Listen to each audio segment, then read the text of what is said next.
जादुई सोने की दाढ़ी वाले भाई। भीमपुर गांव में रहने वाला धनीराम पत्नी कविता और दो भाइयों सोहन और मोहन के साथ रहता था। पारिवारिक जरूरतों को पूरा करने के लिए वो लोगों की हजामत बनाने का काम करता था। रोज रात की तरह आज जब वो घर आता है तो उसकी पत्नी कविता उससे कहती है, आ गए आप, ये लीजिए पानी पीजिए। कैसी चली आज की दुकान? पूछो मत कविता, आज तो बुरा हाल था। आमदनी अठन्नी, खर्चा रुपया। पर वो क्यों भला? जानती नहीं हो क्या, हमारे गांव में कितनी मान्यताएं हैं। आधे से ज्यादा लोग वीरवार और मंगलवार को हजामत नहीं बनवाते, इसलिए आज दुकान पर इक्के दुक्के लोग ही आए थे। जब इस नाई की दुकान से आपका कुछ नहीं हो पा रहा तो छोड़ क्यों नहीं देते इसे? पर लोगों के दाढ़ी बाल काटने के सिवा मुझे कोई दूसरा काम आता भी तो नहीं। तो फिर आप सोहन और मोहन की भी नाई की दुकान खुलवा दीजिए, उससे 2 पैसे तो ज्यादा आएंगे। सही कह रही हो तुम। मैं कल ही लाला से कुछ पैसे उधार लेकर इन दोनों की भी नाई की दुकान खुलवा देता हूँ। अगले ही दिन धनीराम गांव में रहने वाले लाला से पैसे उधार लेकर अपने दोनों भाइयों की नाई की दुकान खुलवा देता है।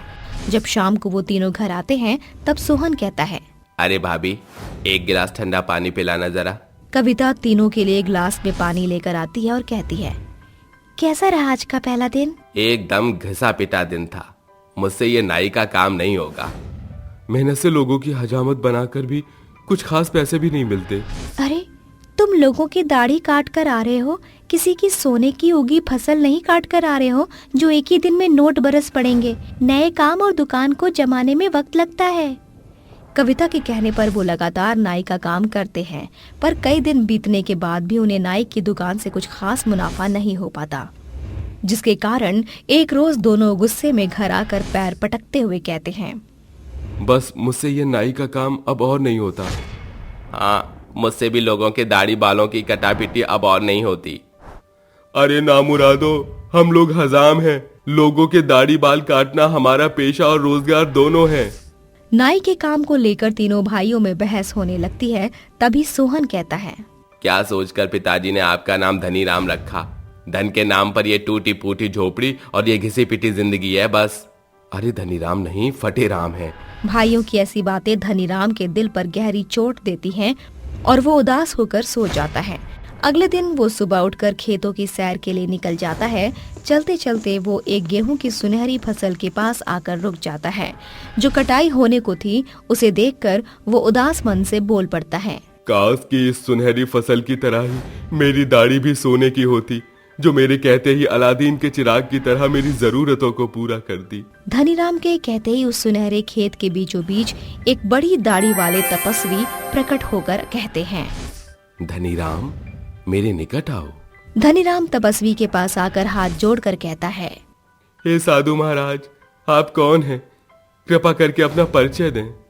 मैं एक तपस्वी हूँ जिसे धरती के कर्ता धर्ता ब्रह्मा का वरदान प्राप्त है। मैं तुम्हें वरदान देता हूँ कि तुम्हारी ये दाढ़ी इसी पल चमकदार सोने की जादुई दाढ़ी में परिवर्तित हो जाएगी, जो वैसे तो साधारण दाढ़ी रहेगी, पर जब तुम्हें इसकी सहायता की जरूरत पड़ेगी तो ये सोने की लंबी और बड़ी दाढ़ी में बदल जाएगी और तुम्हारी मांगों की पूर्ति करेगी। तपस्वी का वरदान सत्य में बदल जाता है, जिसके साथ धनीराम के चेहरे की दाढ़ी सोने की जादुई दाढ़ी में बदल जाती है। तभी तपस्वी गायब हो जाता है और धनीराम कहता है, अरे वाह, मेरी दाढ़ी सोने की जादुई दाढ़ी में बदल गई है। जादुई सोने की दाढ़ी, फिर से अपने साधारण रूप में आ जा। धनीराम खुश होकर घर आ जाता है और सोहन कहता है, अरे क्या बात है भैया, तुम्हारे चेहरे पर इतनी खुशी क्यों है? कोई खजाना हाथ लगा है क्या? हाँ, अब धनीराम सचमुच का धनीराम बन चुका है। मैं तुम्हें एक जादू दिखाता हूँ। ऐ मेरी दाढ़ी, जल्दी से सोने की लंबी जादुई सोने की दाढ़ी में बदल जा। धनीराम के कहते ही उसकी दाढ़ी जादुई सुनहरे सोने के रंग की लंबी दाढ़ी में बदल जाती है। अरे वाह भैया, तुम्हारे चेहरे पर तो सोने की खेती उपज गई। काश कि हम दोनों की दाढ़ी भी ऐसे ही जादुई सोने की दाढ़ी में बदल पाती। धनीराम अपने सोने की जादुई दाढ़ी के सबसे अंतिम हिस्से को थोड़ा सा काट कर अपने दोनों भाइयों को देकर कहता है, ये लो, मेरी इस जादुई सोने की दाढ़ी को जैसे ही तुम अपनी दाढ़ी में लगाओगे, तुम्हारी दाढ़ी भी सोने की जादुई दाढ़ी में बदल जाएगी। दोनों ऐसा ही करते हैं और जैसे ही सोने की दाढ़ी उनके साधारण दाढ़ी में जा लगती है, अगले ही पल उन दोनों की दाढ़ी भी लंबी और चमचमाती सोने की जादुई दाढ़ी में बदल जाती हैं। ये देख तीनों खुश होकर कहते हैं, चलो इस सोने की जादुई दाढ़ी से कुछ मांग कर देखते हैं। ओ मेरी जादुई सोने की दाढ़ी, मुझे ढेर सारे सोने के सिक्के दे। धनीराम के कहते ही दाढ़ी के आखिरी हिस्से से ढेर सारे सोने के सिक्के बरसने लगते हैं। ये देखकर कविता कहती है, अरे वाह, ये तो सोने पर सुहागा हो गया, इतने सारे सोने के सिक्के। हमारे तो दिन पलट गए। तीनों ही अपने सोने की दाढ़ी से सोना मांगते हैं और उनकी सोने की दाढ़ी उन्हें ढेर सारे सोने देती है और फिर एक नॉर्मल दाढ़ी बन जाती है। सोने की दाढ़ी से मिले सोने के सिक्कों को बेचकर वो एक बड़ा सा घर खरीदकर ठाट बाट से रहने लगते हैं। ये खबर जैसे ही लाला के पास पहुंचती है, वो उनके पास आकर कहता है, अरे वाह धनीराम, तेरी किस्मत ही पलट गई। तू भीखू राम से सचमुच का धनीराम तू बना कैसे? अब तो नाई का काम भी छोड़ दिया। पहले तो लोगों की बाल दाढ़ी काट कर ही तेरा घर चलता था। क्या राज है? जादुई जिन्न हाथ लग गया है क्या? अब मैं तुम्हें क्या बताऊं? तुमने जो पैसे मुझे दिए थे उनके दुगने रकम ये रहे, इसे लो और चलते बनो। लाला उन पैसों को लेकर चल पड़ता है और खुद से कहता है, ये धनीराम जरा अमीर क्या हुआ, इसके तो बोलने के सुर ही बदल गए।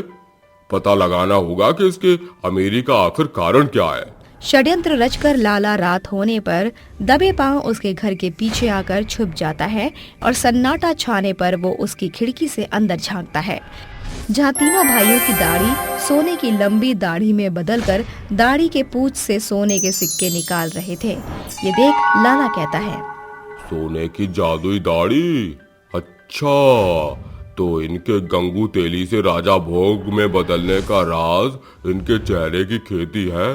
कल देखता हूँ इन्हें। अगले दिन लाला अपने दो आदमियों के साथ आकर तीनों भाइयों को धमकाते हुए कहता है, धनीराम के बच्चे बोल अपनी दाढ़ी को कि सोने की जादुई दाढ़ी में बदलकर मुझे ढेर सारे सोने के सिक्के दे। इसे हमारी सोने की जादुई दाढ़ी का राज कैसे पता चला? लगता है इसने हमें सोने की जादुई दाढ़ी में देख लिया है। जल्दी से अपने अपने जादुई दाढ़ी से सिक्के निकालो, वरना मेरे खली जैसे मुस्तंडे तुम्हारा हाल बिगाड़ देंगे। हे जादुई सोने की दाढ़ी, जरा इनको सबक तो सिखा।